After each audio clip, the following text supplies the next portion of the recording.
I'd like to start today by respectfully acknowledging that we are on the unceded lands of the Boonwurrung and Wurundjeri Woi-wurrung people of the Eastern Kulin Nation, who have been the custodians of this land for thousands of years.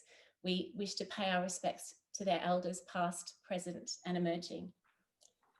I wanted to express gratitude for everyone who's joining us today. I know at the moment it's really easy to suffer Zoom fatigue, so the fact that you're here clearly expresses that you have a sense of curiosity and engagement with this idea.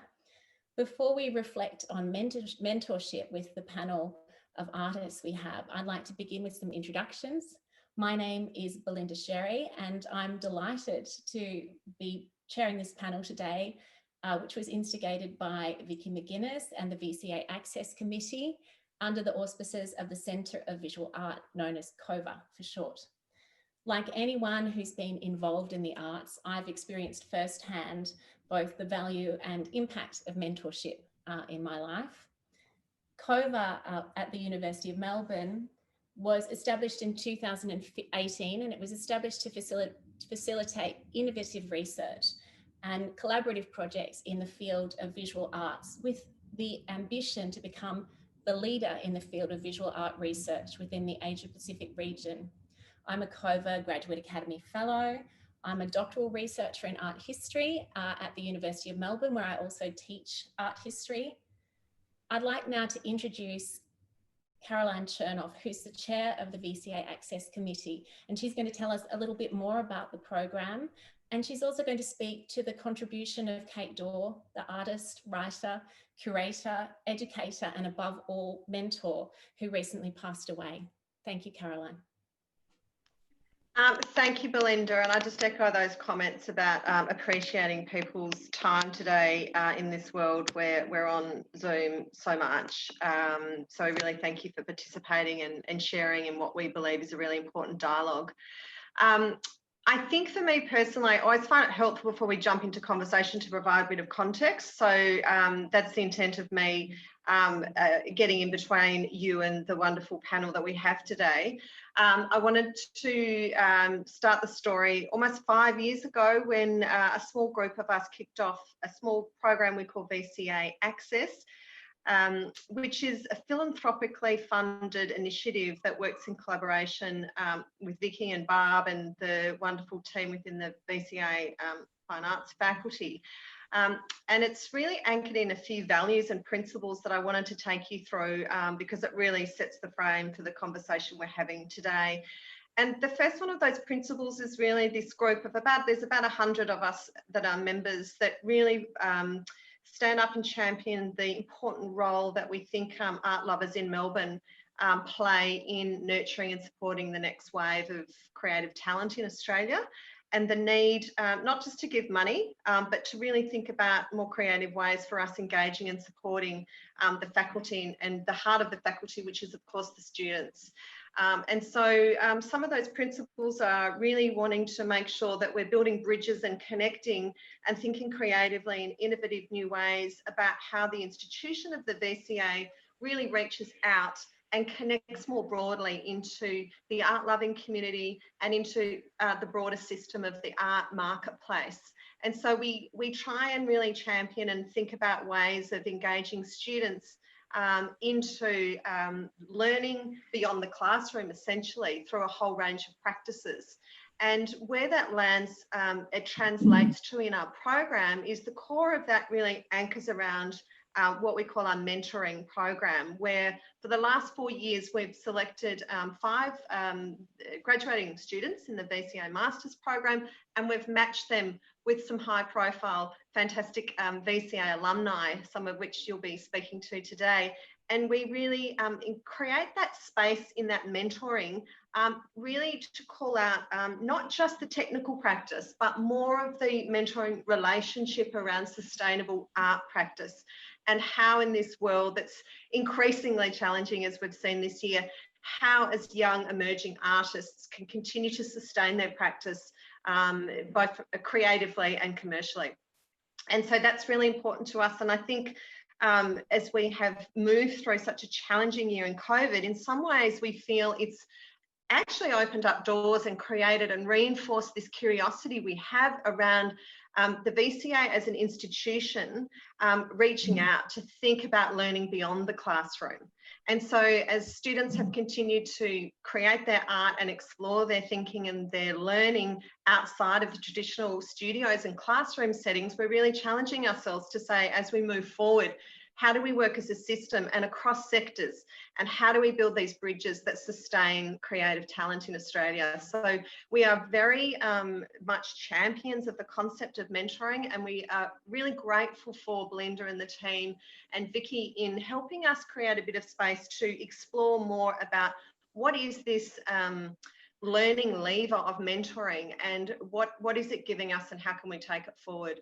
The principles that I've spoken about lead me directly to Kate, and so it's a very natural, seamless transition for me to raise Kate, which for all of us still continues to raise the emotional level because of the impact that she had on everyone who she touched, including the committee and those of us in VCA Access. And I say that because Kate was our first champion. She tirelessly, through all of the years that we were privileged enough to work with Kate, not only continued to support us, but really inspired us. And she, I can say with great conviction, she embodied the values that we're talking about thinking about working in different ways, asking the difficult questions, pushing through the barriers that that sort of traditional practice can block us from really pushing through around innovation. And so I speak about Kate, and she's right in my face and around me in all of the things she embodied and that she inspired in us. And it reinforces, I think, our inspiration for continuing to do whatever we can to support this incredible community that Kate played such a pivotal role in nurturing. And so, look, I think on that point, I'll pause there and let us get into the conversation. But Kate's energy and presence and values are very much at the heart of what we're talking about today, which is it's a wonderful way to celebrate what she brought to us and what she gave us. But thank you, everyone, for your time. I look forward to the conversation. Thanks, Belinda. Thank you, Caroline. On that note of inspiration and innovation, it's a great moment to meet the artists who are going to be part of the panel today. Joining us are the pairings of Bryan Spier, who's mentoring Spencer Harrison. We have Selina O, who'll be mentoring Sarah Rudledge, and Ben Armstrong, who's mentoring Kachun Lay. And I'm going to let the artists talk a little bit about themselves. They're going to introduce themselves. So could we start perhaps with Bryan and then Spencer? Yep. Hi, everyone. I'm Bryan Spier. So I did a master's at the VCA in about 2005. And then I went on to do a PhD at the ANU, which I finished in 2017. And yeah, so I've been showing my work for, gee, I don't know, Vicky, would it be like 10, 20 years? Around Melbourne and Australia. And so my work's kind of concerned with abstraction and colour and other kinds of issues. And yeah, it's been a real pleasure to be part of this and to get to know Spencer and his work through the mentoring program. So yeah, maybe Spencer can say a word or two.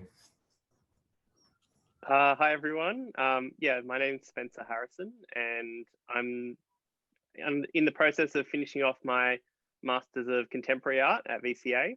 And yeah, I feel kind of very lucky I've been paired with Bryan because I think there's a great symbiosis between our works. I'm primarily kind of a painter as well, working with abstraction and colour and kind of looking at those within a contemporary context and how they relate to the world today. So yeah, thanks. Selina and Sarah, would you like to introduce yourselves?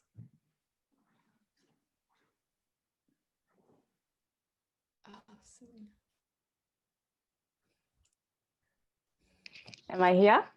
Yes, Hi, I'm Selina O. I'm represented by Sophie Gannon Gallery. And my work looks at the human condition mainly through photography and themes of identity and work and consumerism. I graduated from the VCA in 1998, and then I went back and did my honours year in 2001. And since then, I've been exhibiting and undertaken artist residencies in Australia and overseas, such as the Australia Council Green Street Studio and Gertrude Contemporary. And I'm also an NGV photographer. And I've had the privilege of working with Sarah, who's an amazing artist. So Sarah, over to you. Thank you, Selina. Hello, everyone. I'm Sarah Rudledge. I'm in the final year of the my master's in the research degree at the VCA, and my practice is focused on looking at ways in which daily rituals and actions might be helpful in reimagining our lived experience, especially in this time in the world. I use a variety of materials, and I mostly work, I start at specific sites, and I work with photography and image-based practice. And I've been fortunate enough to be paired with Selina, and we've got some great synergies between our works as well. Thanks, Selina and Sarah. Would Ben and Kachun like to introduce themselves? Sure. So I'm Ben Armstrong, and I graduated from VCA in 1996, and have been, I suppose, practicing as an artist since then. I work across sculpture, printmaking, and drawing. And in the last sort of maybe 4 years, the work is more specifically focused on Australia and Australian history. And I suppose you'd say the creative engagement for me still never ceases to keep me alive and really passionate about making. And that's been a good experience to share with Kachun. Hi, I'm Kachun Lay, and I'm from Norway. I am currently doing my second and last year in the Master of Contemporary Art. So Spencer and I, we're in the same cohort. And yeah, I mainly make rocks at the moment. And my focus is the human condition and their relationship towards nature, more specifically towards the geological matter that surrounds us. So, yeah. Lovely. Thank you very much for introducing yourselves. I think we're all already getting a sense of the affection and respect that has sprung up between these pairings of artists. A little bit of housekeeping before we get started. If you do have any questions as we go along, please put them in the chat. Don't wait till the end, because sometimes you'll forget. If you put your questions in the chat at the end, we'll ensure that everyone's question gets answered. Please, when you put in a question, if it's for a specific artist, could you let us know the name of the artist to whom you'd like to address the question? That would be really helpful. So let's talk about mentorship. The term mentor derives from the character mentor, and mentor was a tutor of Telemachus in Homer's Odyssey. So it therefore is a term that emerges from a relationship tale, and it's got that dimension of interpersonal connection, which distinguishes it from advice or from a student-teacher relationship. This is a question I'd like to address to Sarah and Selina.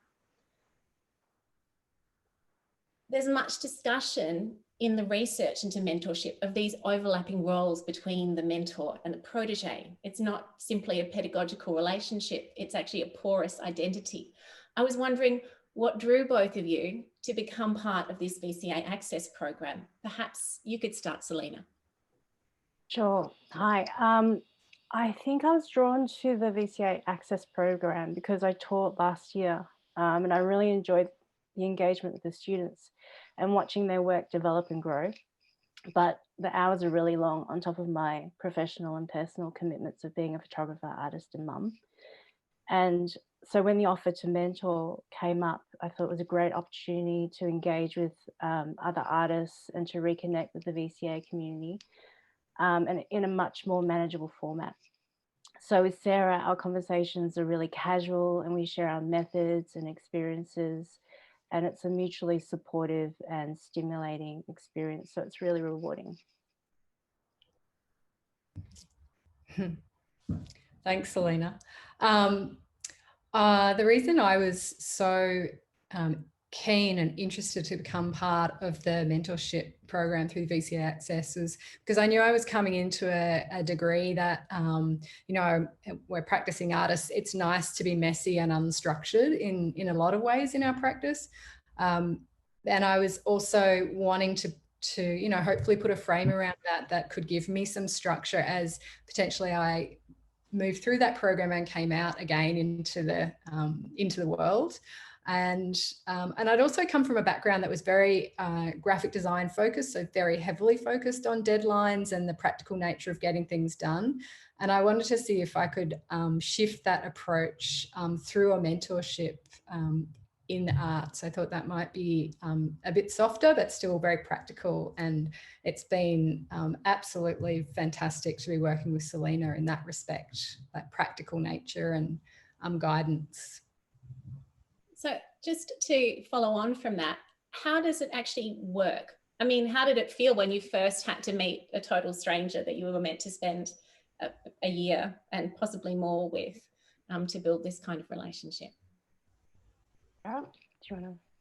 Sure. I mean, I was naturally nervous about, you know, whether we were going to have a synergy, and I think we hit it off from day one. So that was great. And I think we talked early on, Selina, just about what we thought mentoring was. Yeah. And I see Sarah as a peer. You know, she's a very accomplished artist. So for me, it was about seeing where I could help throughout her degree in the course of, you know, her delving into her practice and asking lots of questions. So it was a very natural kind of easy relationship, like a conversation between two peers discussing, you know, how we work through challenges. And so what does it look like for you this year? Because it looks probably a little different than what you were expecting it to look like. Well, we started off meeting in the park, didn't we? Across from the NGV, because that was a good central point for us. And then unfortunately with lockdown, we've been speaking over the phone once a month. But, you know, because I know Sarah's on Zoom a lot, I actually find it more focused to be on the phone without a visual reference for myself anyway. So it's been really good in that way. Yeah, I agree. I've really enjoyed that. So we have had a regular, in terms of structure, we have structured in terms of a monthly catch up, a check-in that's often, you know, all the practical things around how are the projects going, but also just a check-in with two artists really coming together and asking each other about our practice and our lives, because, you know, everything's intermeshed. So yeah, a good chat on the phone has been a great support. Isn't it remarkable that phones now seem very old school, very old fashioned, just to get on the phone with someone? This is a great segue into the next question I wanted to ask. So I wanted to talk about this idea of the delineation of roles, because there's no clear role for a mentor. It's quite a complex relationship. So at the micro level, you've got the solitary, the individual artist, and at the macro level, you've got their sustaining network. One study refers to these relationships as mentoring dyads, and it talks about how within a dyad, there are many roles, and those roles might be the teacher, the advisor, the confidant, the promoter, the cheer squad, the parental figure, the friend, or even the career guide. And you've just raised a few of those. I wanted to address this question to Ben and Kachun.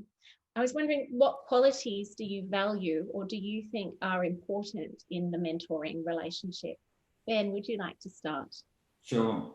I think as Selina was saying, it's actually, for me, it's sort of, it becomes a peer or friendship really, and the notion of mentorship sort of slides away.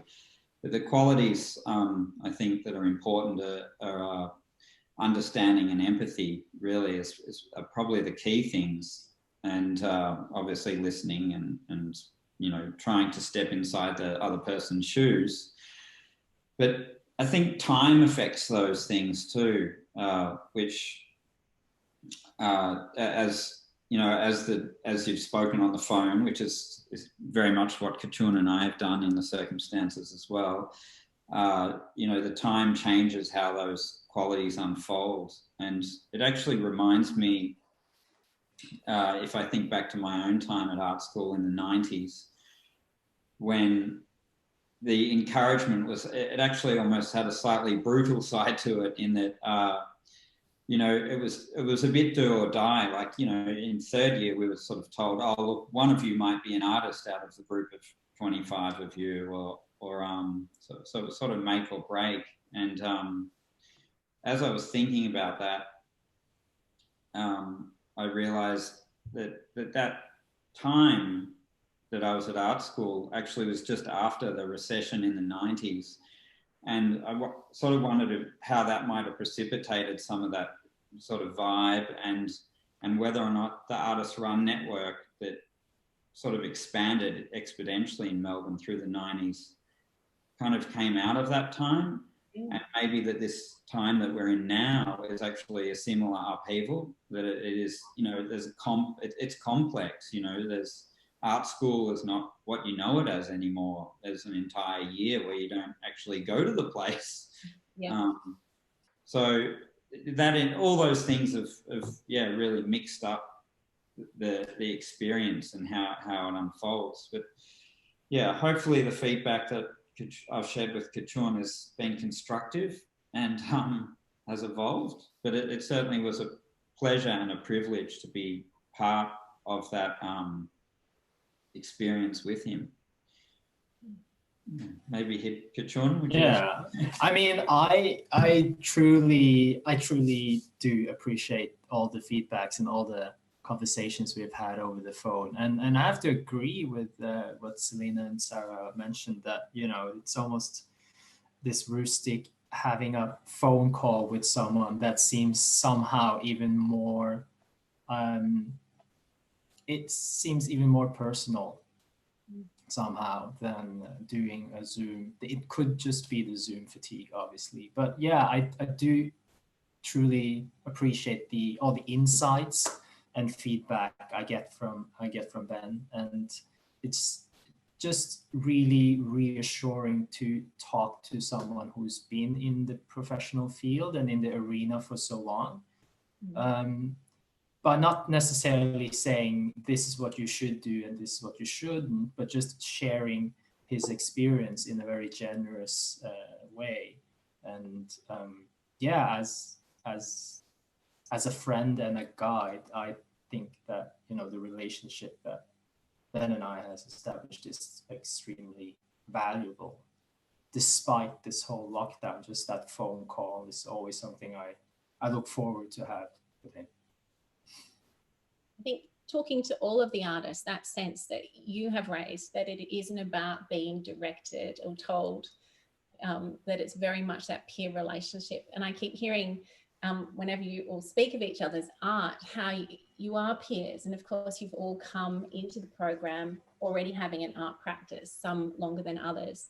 Ben, I was interested in what you raised, and I thought you made a really interesting point about time, because time seems to be working in two directions at the moment. For some people, it's incredibly elastic and they feel like they have more time. And I think for other people, time seems kind of constricted. And because they're working from home, it's hard to separate out their home life and their work life. And I know several of the artists here have home studios as well as families at home as well.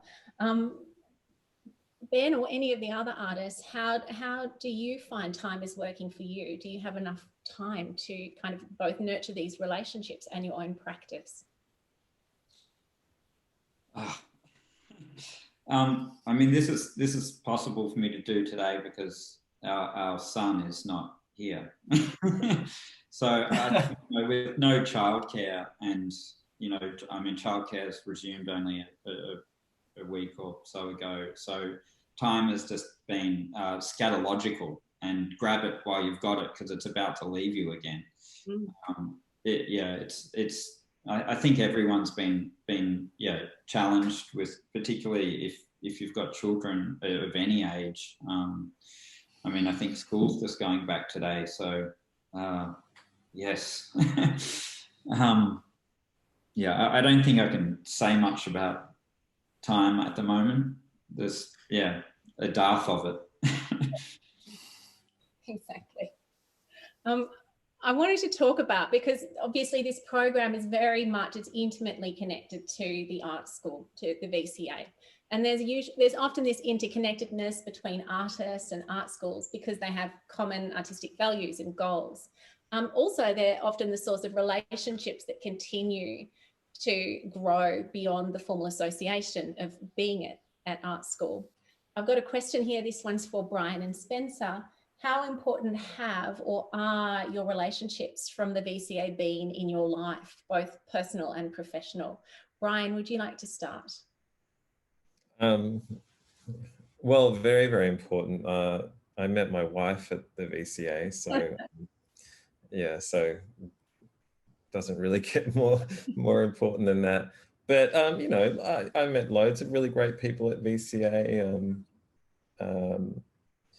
I mean, Vicky, I think I knew before I went to VCA. I mean, art school is just so important to forging relationships and meeting like-minded people, and even finding people who challenge your own views. VCA just couldn't be more important in terms of the direction of my life. I'm imagining your eyes meeting over a crowded canvas stack. I don't think it was quite like that, but I'm wondering how the next generation are going to get along without exhibition openings to make those connections. Yeah, exactly. Yeah, where would we be without those openings and the wine, especially? Jeez. Very important part of the relationship. Spencer, did you want to talk about your VCA relationships and how they've been sustaining you alongside your mentoring relationship with Bryan? Yeah, I think, I mean, part of the reason I came to VCA and to art school was to meet people and to kind of get to know the art community in Melbourne. I was kind of working as a practicing artist for about 5 years prior and going to exhibition openings and stuff, but it can be kind of quite intimidating when you don't really know people and kind of just walking up to people, randomly.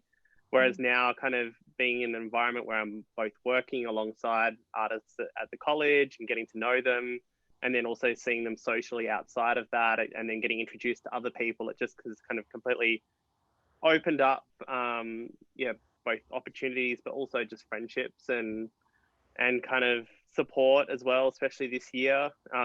It's been nice to just kind of have other artists to whinge about our circumstances to, or the way things are, or briefly go to exhibitions when we're briefly allowed to duck out to them. So yeah, it's been essential to have those relationships. Those desultory conversations that you have, around your artwork where it's low pressure can be really formative, can't they? Can you, for those of us who are here today who don't understand how the system works at the VCA, can you explain what your studios are like, or what the Stables is, and how that allows you to interact with other artists? Yeah, I think this is an amazing part of the VCA is we have this ginormous building which is in the old police stables, and it's been divided up into studios. I think there's over 100 studio spaces, and so it's all of the honours students, the master's students, and the PhD students all together. And all the studios are open as well, and they're intentionally kind of designed to be that way, so that when you walk around, you just have kind of, different conversations with people, or perhaps you see something that someone's working on that sparks an idea in your work. And I've met, lots of people even outside of my own course in the honours courses and the PhD, and got to see such a wide, it's really opened up my eyes to a wide way of working, just being in that environment. And I'm definitely going to I've missed that this year, and I'm going to miss it when I have to leave for college and go back to my little box studio by myself. That's part of the joy of it, is that you've established those connections, you know, that there's like a spinal column there. Yeah. Yeah. I was actually going to ask that. How does it work when you're, you know, that part, your training is over and you're in your own studio? And also, Bryan, I was interested to know, what was it like when you were at the VCA? Did they have studios in the same manner, or? No, it's changed quite a bit. I was doing the Master of Visual Arts. So, I mean, but at the same time, they were kind of open plan studios. So you could just kind of wander around and see what other people are doing and strike up conversations with people that happen to be working in their studios. So, yeah, I mean, it was definitely a melting pot of ideas and social interactions when I was there. And does your studio open out? Do people wander in, or do you have people over to your studio? Maybe not at the moment, but pre-COVID. Oh, my current studio, I have visitors occasionally. Yeah, I mean, it's just my kind of dusty old garage in my backyard, so it's not the most salubrious environment. But hey, you know, come on down to Reza. We'll look forward to getting the invite when we can all come round with our masks on. Yeah, sure. Yeah. I wanted to talk now a little bit about what, you know, kind of ideal mentoring relationships. There's a study in the Visual Arts Research Journal that asserts that these ideal mentoring relationships are marked by comprehensiveness, in that they extend beyond the reach of a teaching academy or a school, that they're marked by mutuality, that they're about open exchange and dialogue between individuals. And the study concluded that mentoring is actually generative, that it can actually help bring ideas into existence, that it's creative rather than directive, it doesn't just force a student into a prescribed role. I wanted to address this question to Ben and Spencer. To what extent do you think your experience of mentorship has been generative in your creative practice? Spencer, would you like to start this time? Sure. Yeah, I think like it's kind of been great having a mentor that's maybe outside of the institution and the way I kind of get feedback at the university, whereas kind of the conversations with Bryan are maybe less directive about the work and more about kind of just how the work and my own practice are kind of evolving, and you know, the direction I'm kind of going with it all. But it's also kind of nice to have someone, yeah, outside of your work to kind of bounce ideas off of and kind of, yeah, mix up your practice a little bit, because sometimes it's easy to kind of get quite close to your own practice. And I think this year, because I have just been kind of working at home by myself a lot in my spare room, you know, just getting a few comments from Bryan here and there or some support has been really great to kind of make sure I'm on the right track or where I'm kind of going with things. So yeah.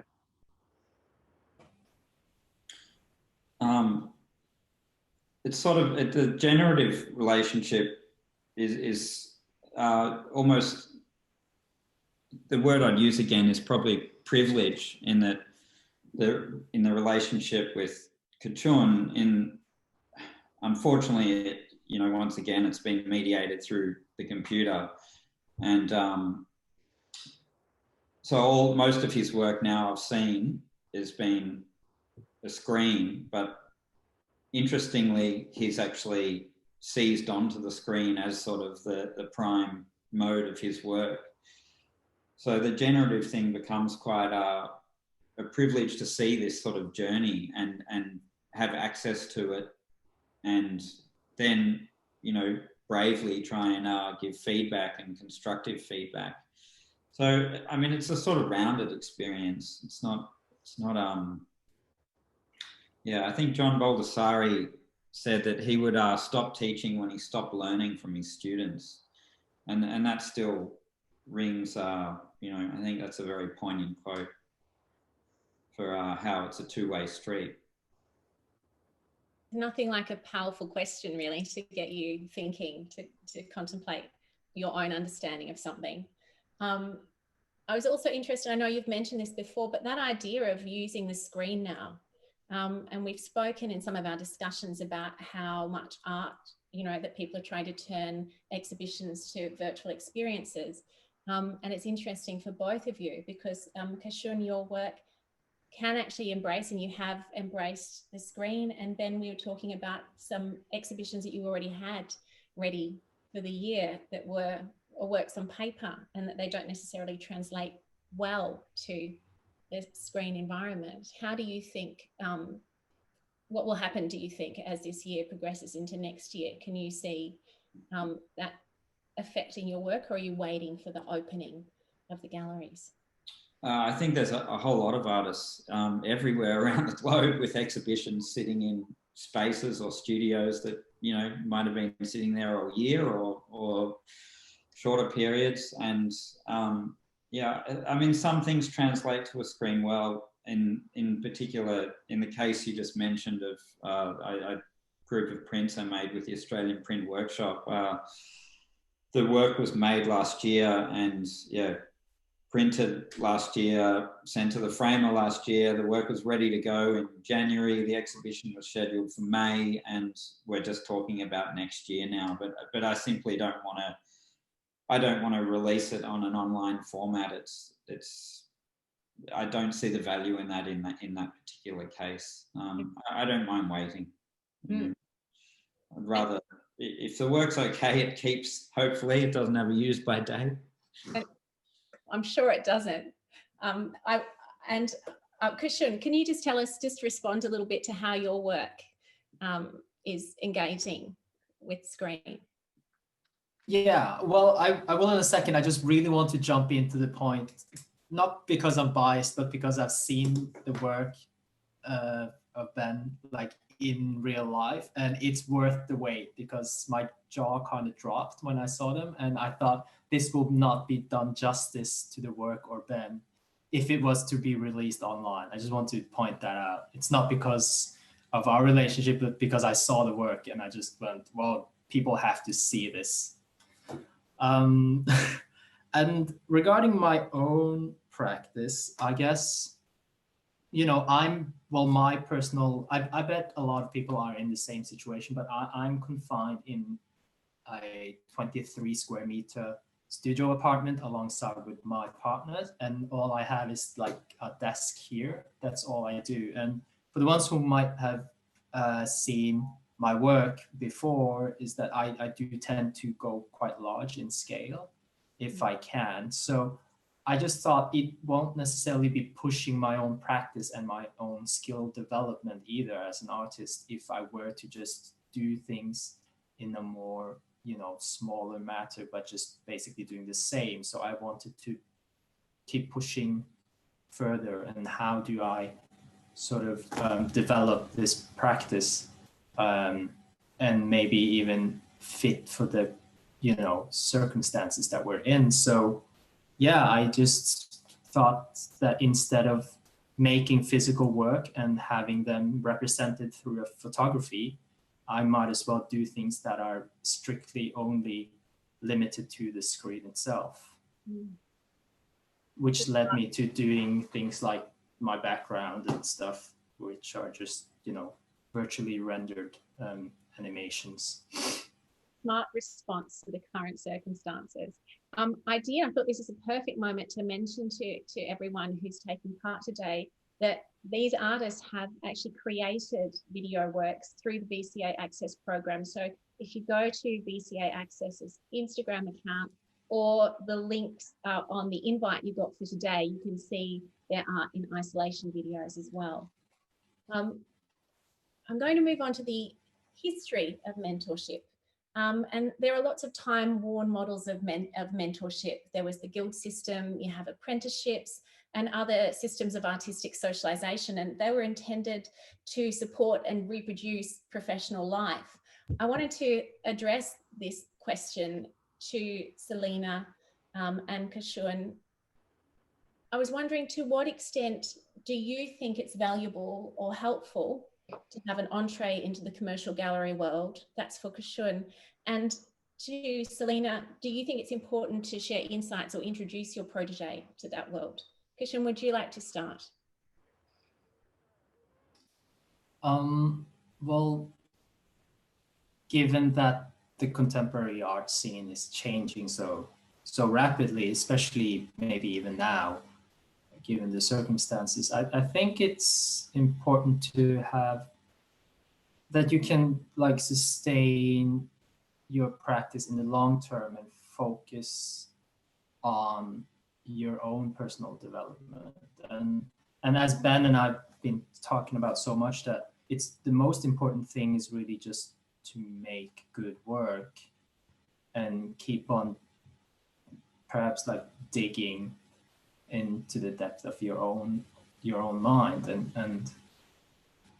And given the relationship Ben and I have, is that I don't consider that I have anything to lose but being honest and vulnerable and being open about what I think about my practice. And I think that's the most valuable thing you can do when you have someone who's been in the field for a bit longer, to sort of just give yourself to them, and they can bounce back the ideas and the thoughts.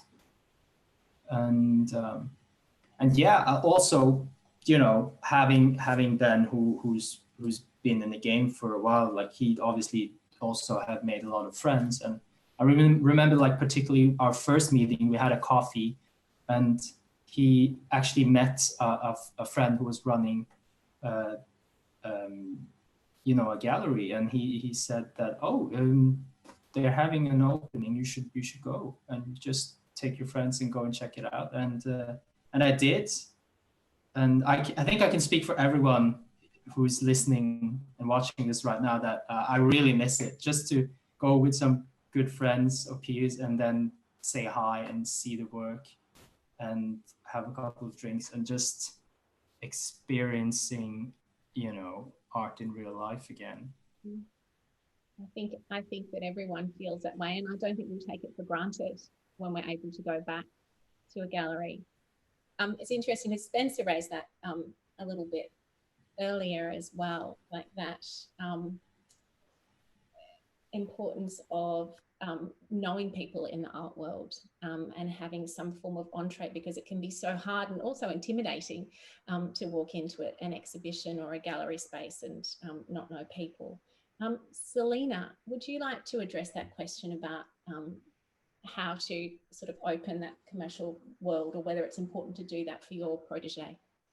Well, I think, yeah, it's definitely important to share your experiences and knowledge of being in the commercial world, especially, you know, what it means to be represented by a commercial art gallery, because it can be really mysterious before you get down, you know, into it, or you become represented.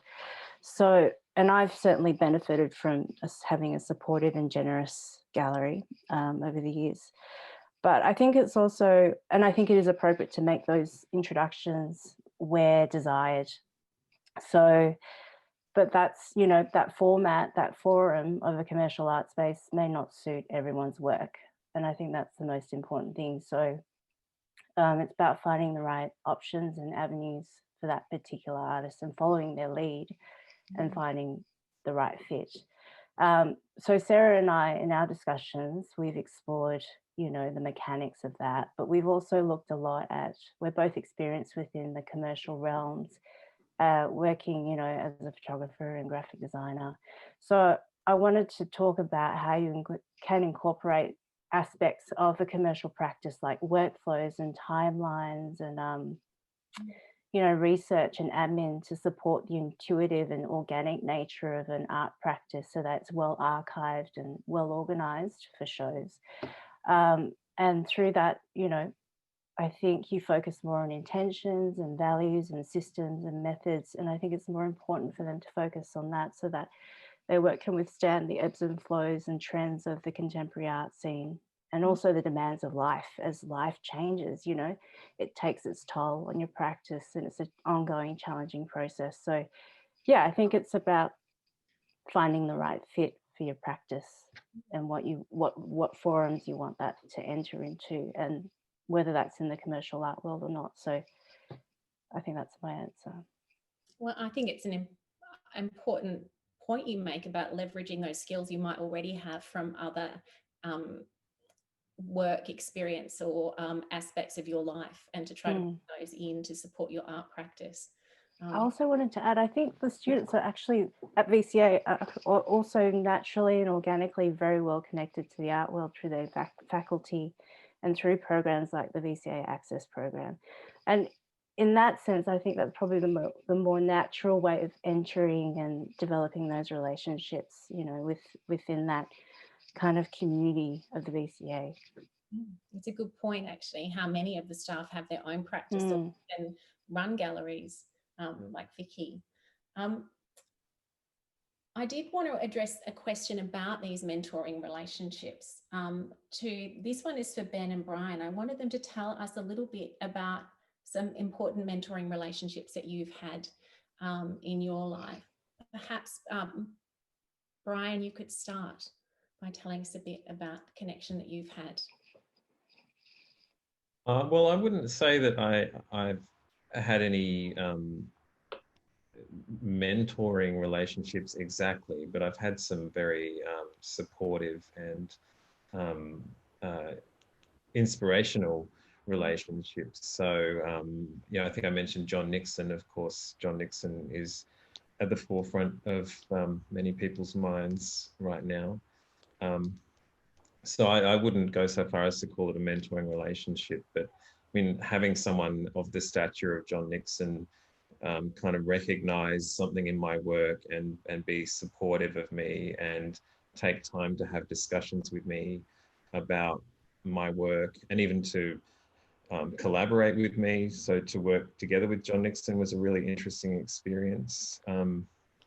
Yeah, so that certainly was really, really valuable, and other artists as well. So there's people like Carl Vivka, who again, I wouldn't call it a mentoring relationship exactly, but you know, given that he's an artist who's at a very different level of his career, it's really valuable for me to be able to talk to someone like Carl and you know, get his insights into the art world, his ideas and opinions about, you know, what's valuable, what works, what doesn't. I mean, another person I would mention who I think has kind of had a semi-mentoring relationship with me would be Craig Easton. So Craig very early was a very supportive artist that, again, who was at a different level of his career than I was. And it was really valuable just to, you know, just to shoot the breeze with him and you know, find out from this point of view of total ignorance, being a recent undergrad, a bit about, you know, how the art world ticks. And it's interesting too that you're then passing that on, and it's resonating from those people who supported you through your relationship now with Spencer, which is great. Yeah, I mean, I was really flattered to be asked to be part of it.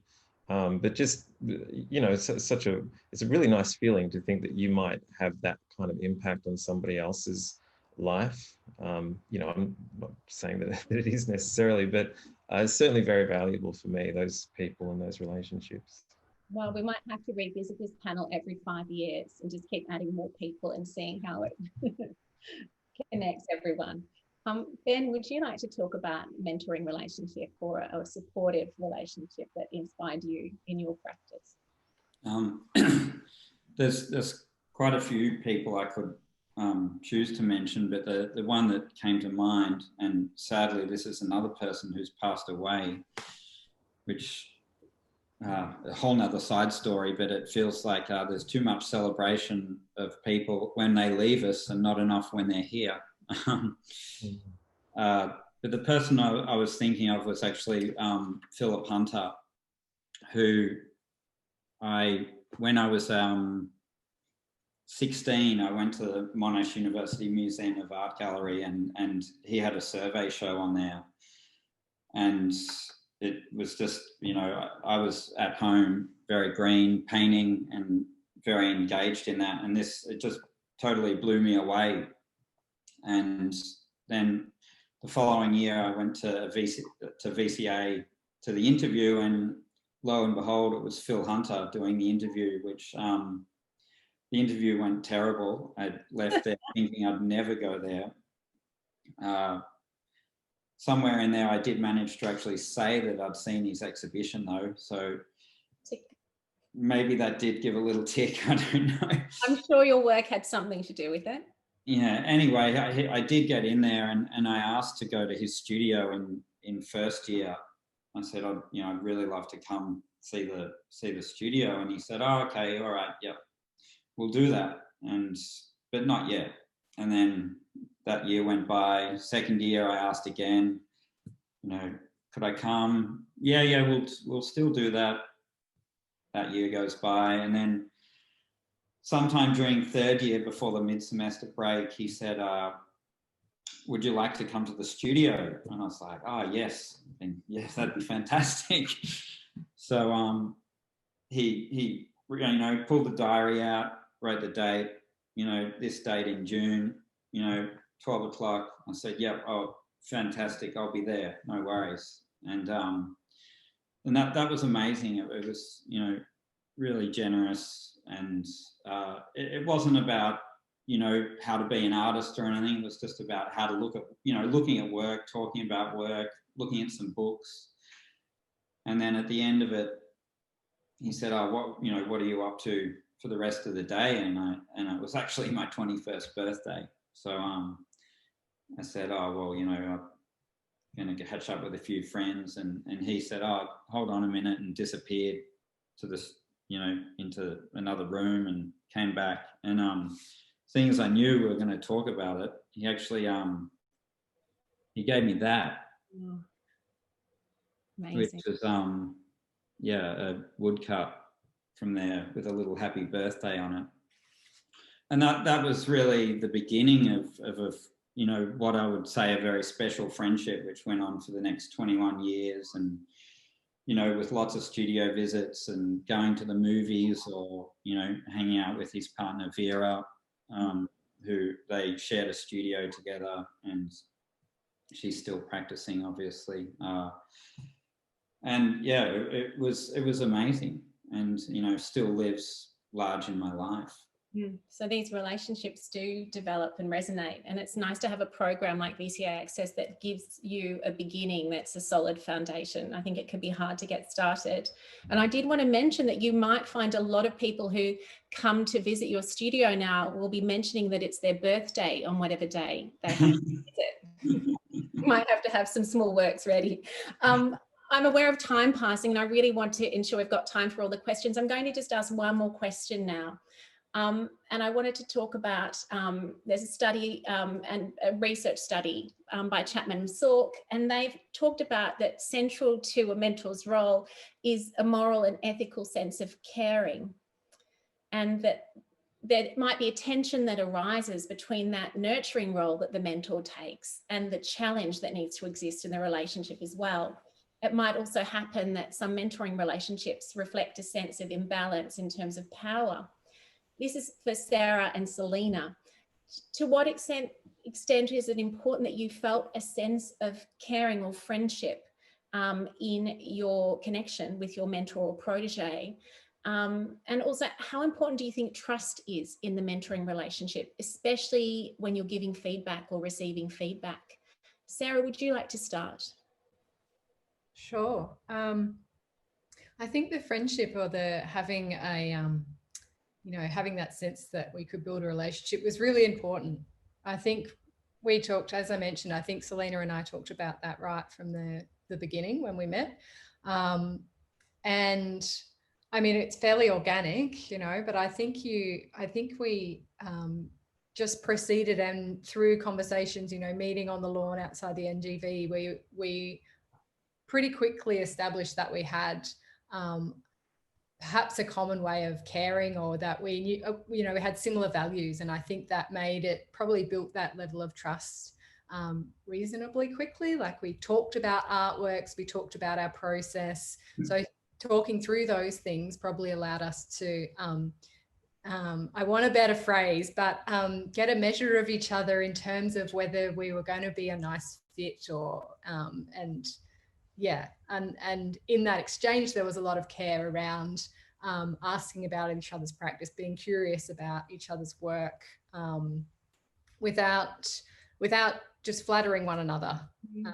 So that, you know, I think, did you want to go on from, or I'll hand it to you, Selina. Sure, yeah. So I think, yeah, going back to that question, how important is trust?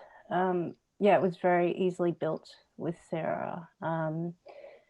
And so we had this open feedback, and I think that was an open exchange. And I think that's really important in a relationship like this, so you can share your challenges and your fears and, you know, your failures and your mistakes and how you've overcome them, and how you're feeling at certain points in time through that process, because it's, you know, it can be like this.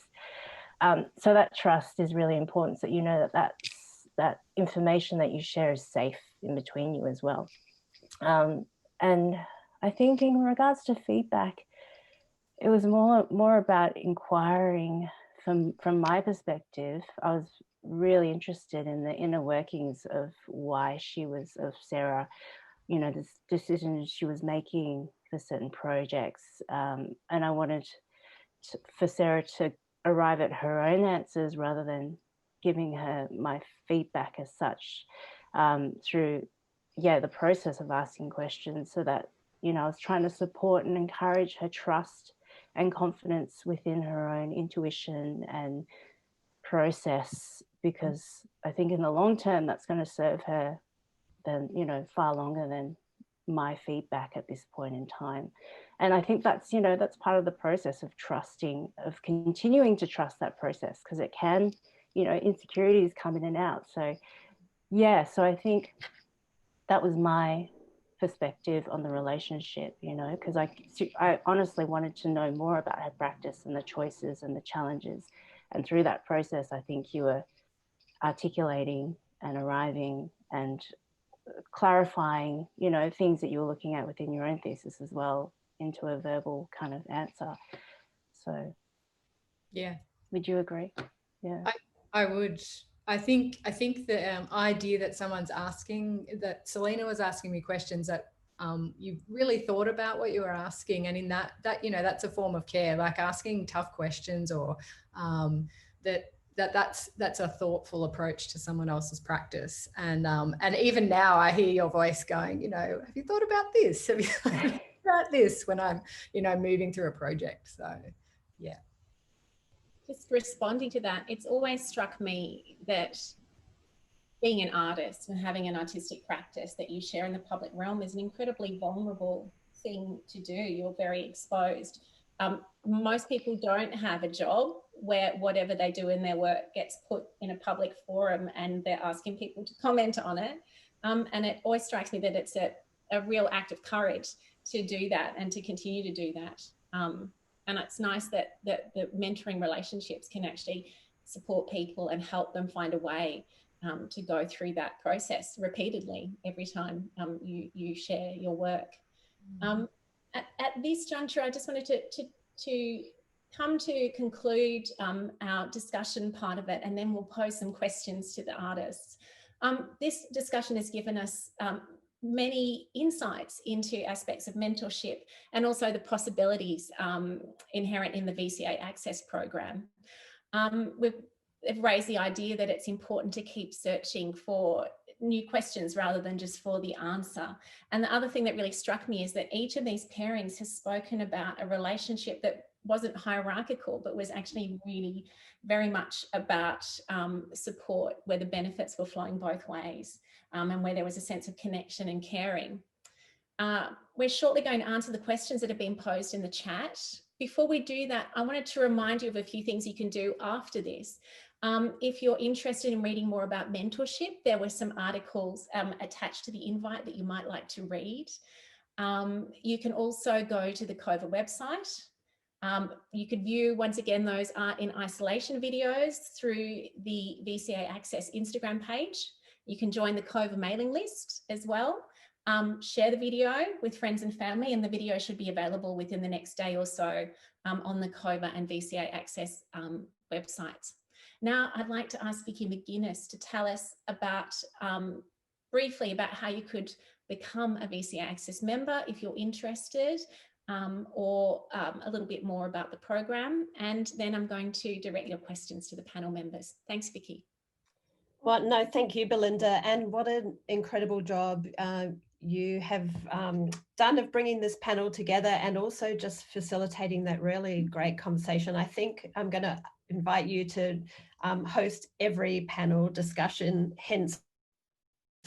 And thanks to each of you incredible artists for your generosity today. And I'm probably not going to, I'll just speak for a couple of minutes. I think you've maybe already answered the questions about how people can get involved with the VCA Access Program as members, and the links to the website and also the Instagram, which is a really active space, which were on that invite, which are just, well, Instagram handle at VCA Access and the website vcaaccess.com.au, and there's heaps of information there and a really great team of women who who have both initiated the program and are now running the program, many of whom are here today. But I guess I have an interesting relationship to the Access program, and that kind of reflects my own you know, curious and multifaceted engagement or entanglement with the art world more generally, which kind of straddles public and private, as you've just mentioned.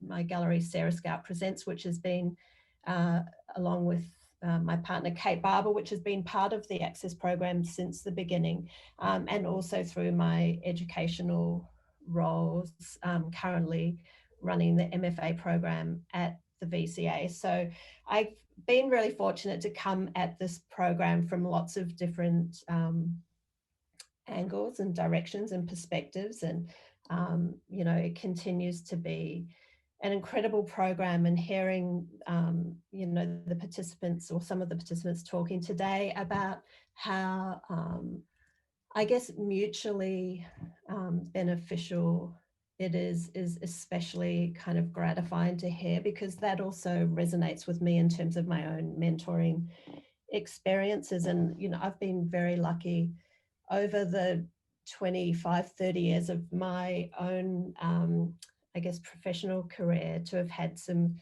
really significant mentors, significant female mentors, and you know, women who have been real trailblazers in the art world, people like Juliana Engberg and Maudie Palmer and Jennifer Duncan. And I was just thinking while you were talking, just today I've spoken to Jennifer Duncan, and I've had a text, ongoing kind of text conversation with Maudie Palmer, and I had some emails with Juliana last week. So these relationships really have continued throughout, you know, throughout my life and my professional life. And, you know, I'm very conscious that I'm here because of the work that others have done before me. And it's really something that is, you know, deeply important, I guess, for me personally, but also thank you, Caroline, for raising Kate Dorr earlier, because it was part of our ongoing work together in terms of both establishing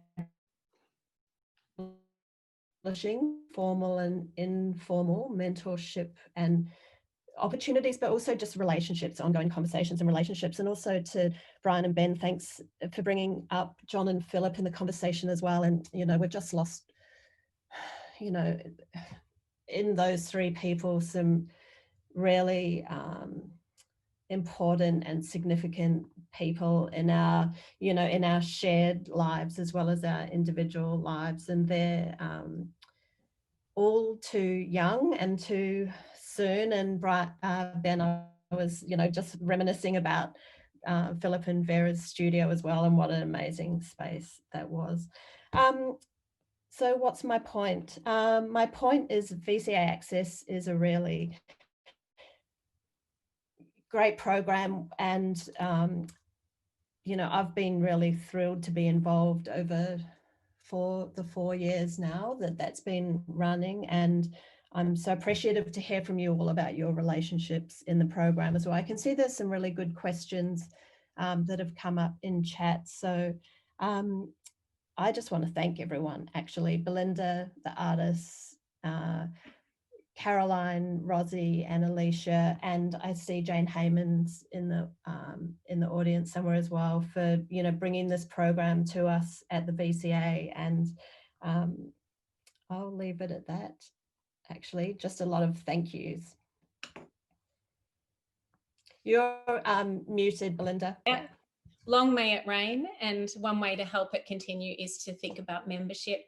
Now, we've got some great questions, and I hope you can stay to hear the answers. This question is directed generally, so I'm going to ask one of the artists to leap in and answer it, but this is from David Sequeira, and if I mispronounce any names, I apologize. But David asks, is there a place for tension in the process of mentorship? Of course.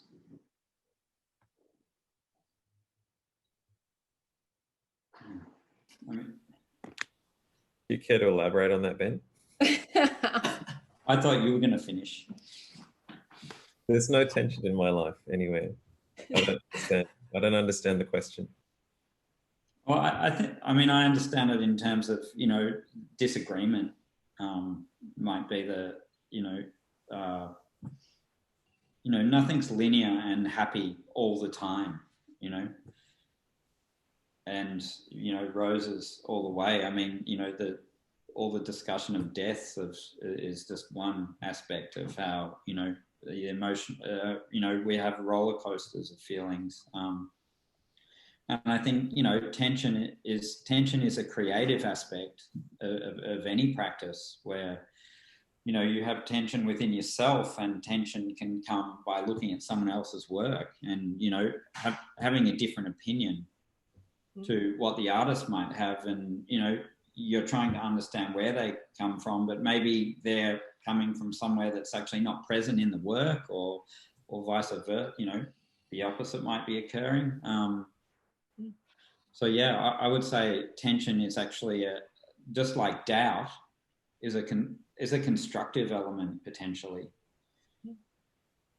If I can say, sorry, I think it's a really interesting question. I mean, I think the particular pairing of Spencer and I haven't noticed any tension yet. I mean, maybe Spencer would have a different idea about that, but I think it's a really interesting idea that maybe the program could think about in the future. Is it could be really fruitful to actually set up pairings where there is tension. I don't know. It's a nice idea. Good question, David.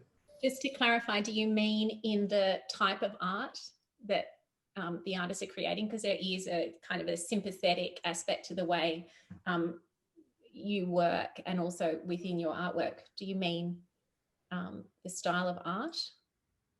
Well, yeah, I mean, I think the style of art, yes, but also maybe temperament as well. You know, I mean, that could be a really kind of growing experience for both parties. Or it could be disastrous. Well, if you continue on in the program, let's see whom you're paired with in the future. That'll be interesting. I'm sure that Alicia and Ros and Caroline are taking careful note of that. I've got a question here from Matt. Matt wants to know, this is Matt Crosby, do any of the mentors find that they're withholding advice? Possibly, for example, because it might limit possibilities. Selina, would you like to start the ball rolling? I don't believe I did. I think all our conversations were very organic, limiting advice. And, you know, advice is a funny thing, isn't it? I'm kind of reticent to give it in such a way that's probably classified as advice as such. I mean, I'll offer experiences and my perspective, and I guess I'm hoping that that will leave it open to the other person to decide what to take from that. But yeah, I don't actively withhold advice as such. That's from my perspective, I haven't felt that way. Have you ever personally been on the receiving end of advice that you really didn't want or that was kind of challenging? Or my memory is terrible. Probably. You know, you always kind of, you know, you take from it what you will, I guess. And depending on who it's coming from, yeah, I guess, you know, with any advice, whether that's in art, in life, you kind of take from it what you want. I think that in art school, there's actually a, you know, the beauty of it is having multiple points of opinion giving you advice, you know, so you have these, you know, one lecturer has this opinion, one has this opinion, and that's true. Somewhere between is where you are, or maybe it's just miles away the other way. That art school, for really, you know, to be energized, I think it's enriched. That diversity of voice is, you know, an essential ingredient. And I think that speaks to David's question about that idea of tension and how that might actually benefit practice. We've got one more question before we go. This is a question from Evie Clark. And she'd like to know, how do you ask someone to be your mentor? Is it best to go through programs? I actually know who I'd like to answer this, or to get started with this question, because Sarah had spoken about this. We've spoken about this before, how you tried prior to VCA Access to find a mentor. Yes, it's a great question. And I think it's like the beauty of VCA Access is there's a structure that that mentor program runs through. And when I tried it in the past, I was quite confused about, you know, I mean, I'd asked other people who'd had mentors. That was the first thing. It didn't need to be in the, didn't necessarily need to be another artist who had a mentor. Back in the day, I didn't actually know many artists who'd had mentors. So I tried to find out how people would ask, but it was tricky in that I still didn't understand how, who was responsible for setting up the structure. So it's good to find someone, I think, who's already mentored someone else in some way, or even someone even more organic than that. Maybe I was thinking in a bit too structured. It could just be someone that you know, that you admire and you think you could learn something off.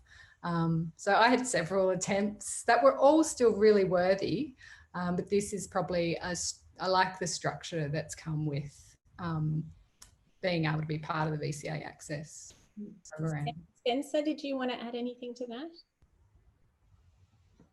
that? Yeah, I guess I've had kind of similar experiences where, you know, prior to VCA Access, I've had relationships with different artists and have actually reached out to different artists for advice on certain things, and they've been very generous in maybe writing back, but it's been kind of maybe difficult to turn that into an ongoing relationship. So that's where I guess the benefit of the program kind of came along. But I'd say kind of give it a shot, because you never know, you might click with someone and it might turn into a relationship. So the worst someone can say is no. So just reach out and say hi to someone and, you know, ask them for some advice if you need it. I think most artists are generous and willing to help people that need advice. And I do it myself with people that reach out to me on Instagram or something about different things. I'm happy to talk to them as well and pass on that that advice that I'm receiving from Bryan. And Kachun, do you have any advice for Evie? Well, I can speak for experience when before I moved to Australia. I was a part of just a huge collective of artists who just we all rented each of our studios in a old factory a cable making factory, and you know, there were like 3 stores of just up and coming, just like really newly educated artists such as myself, and artists who's been in the field for like 20-30 years. And I remember we just became like a group of weird people who would just really get along, and that was just great, because whenever I was in the studio and I would get stuck, I might text like one of my peers or whomever. If they were in the studio, they would come down and just have a chat for say 10 minutes, and that very organically developed into a very like beneficial friendship that also came with, you know, advice and coffee breaks and just yeah, also sometimes we would just help each other, entertain each other just because something was happening, and but we had to stay in the studio. So I guess having a diverse and strong community outside of art school is also very, very helpful and fruitful, and it definitely helps your mental stage as well, because, you know, as it's such a solitary way of living in being an artist. I think what you're all saying is don't be too scared to reach out to someone if you admire them and their work. Choose your studios wisely if you're not at art school in the stables, and also think about programs. And this obviously is very unique. I know we're a little bit over time, so I just want to pause there and say thank you very much to the artists who've been part of this panel. Thank you, Spencer, Sarah, Selina, Kachun, Ben, and Bryan. Thank you, Vicky, and the VCA Access Committee for instigating this. And thank you everyone who's attended for your interest and engagement. We hope to see you on more at more online events, but what would be even better would be to see you at an opening soon for one of these artists. Enjoy the fine afternoon weather. Bye, everyone. Thank you. Thank you. Thank you.